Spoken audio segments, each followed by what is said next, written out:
What is up, ladies and gentlemen? Steve Nastantoski here of Maize Brew, bringing you another episode of Talkin Transfers, the new series where we cover transfers coming into the University of Michigan for the 2021 season, history, stats, recruitment, everything you guys need to know about each of these transfers for this season. Last episode, we covered the wide receiver Dalen Baldwin.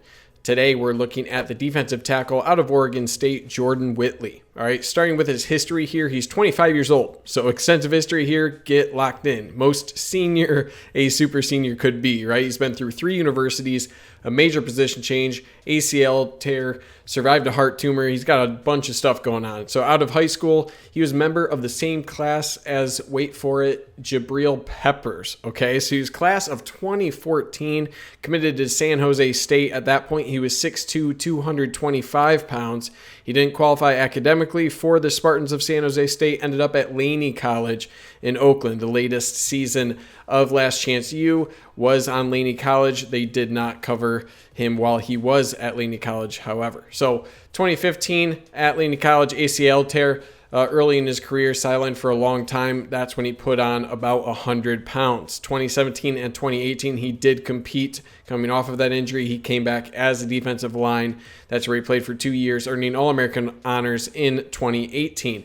He then transferred in 2019 for Oregon State, was part of rotation at nose tackle, awarded the clock extension for lost 2015 and 2016 seasons. 2020 at Oregon State, in the summer, discovered that a tumor was in his heart, spent the year on the sidelines. He didn't practice in 2020, but did spend time with the strength and conditioning staff. NCAA granted a year of eligibility for everybody due to COVID-19. So here we are today. One more year for Jordan Whittley. He is a Wolverine, and we'll see him in his final year here. For his stats, in 2019, Oregon State played in 12 games as a rotational nose tackle, 14 tackles, 3.5 tackles for loss. 2018 at Laney, 35 tackles, 14.5 tackles for loss, and 5.5 sacks. So really good stats there at Laney College when he was healthy. His rankings for high school, he was a 2-star, number 287 athlete, 266 in California. As a JUCO, he was a 3-star to all services. ESPN the highest on him as the 29th overall transfer, number 3 defensive tackle.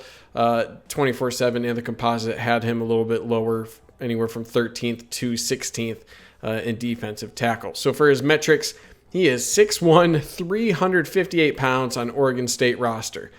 That's pretty massive, right? Not going to have any other metrics, although I would love to see a 40 time, but we don't have that. For his scouting, aggressive, nasty player. You're going to see the word violent come up quite a bit in this episode, all right? His hands are really solid, agile for his size, excellent footwork, and able to handle a double team. For improvements, sometimes he goes for the big hits, okay? Potential to miss tackles, maybe get out of his lane going for the ball. So lane integrity, keeping his assignment, and being more contained, playing within himself is some areas of improvement. But beyond that, really intriguing prospect here. So for his recruitment, Michigan offered Whittley pretty much immediately upon entering the portal. Other offers were likely to come in, but Michigan was really quick. So it's tough to gauge the level of interest that he would have had. UAB was the only other school that got an offer to Jordan Whittley before Michigan secured that commitment. Out of Laney College, offers that were leaders was Oregon, UNC, Houston, San Diego State, and Utah State before he ultimately decided going to Oregon State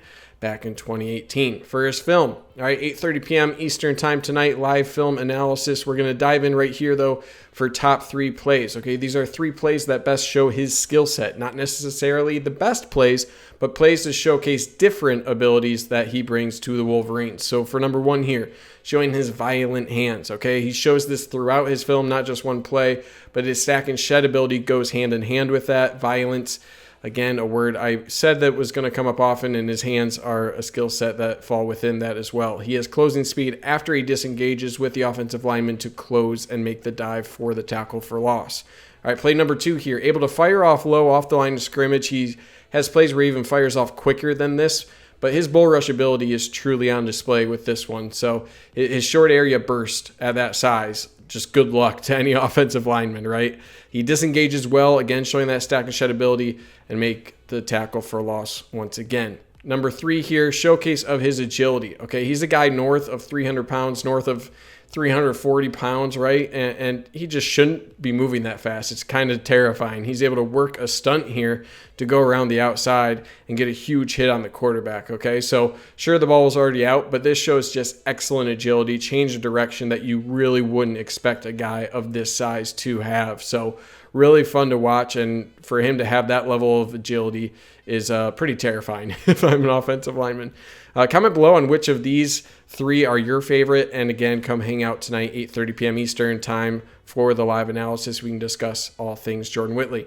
All right, for his projection, so you need bodies at your nose tackle position, right? In a 3-4, you need some beef at the center of your defensive line, and this dude has some beef, all right? He's going to likely share snaps with Maize Smith right away, depending on how quickly he can get into game shape, okay? That depends a lot on how good how in shape he was able to stay with the 2020 off year dealing with his heart issues. So that's going to be a big factor on how quickly he comes to play, right? He's only had a year or two of true healthy playing time. So that's still, there's some risk there. But for a nose tackle, you need bodies to stay fresh. And if he is a healthy body, he's going to see significant time at the center of this defense. Will definitely help keep guys like Maize Smith, Chris Hinton on the interior defensive line stay fresh and allow them to truly use their abilities and not have them gassed throughout the game. Still riskier pickup than you would expect for, a true upperclassman transfer. So again, just watch the injury, keep the weight off, but insanely high upside. Really, really fun player to watch. If he realizes his ceiling, he has a future in the NFL, and he's for sure going to see the field at Michigan if he can keep all those things at bay. So let me know your guys' thoughts in the comments below. Live stream tonight again, 8:30 p.m.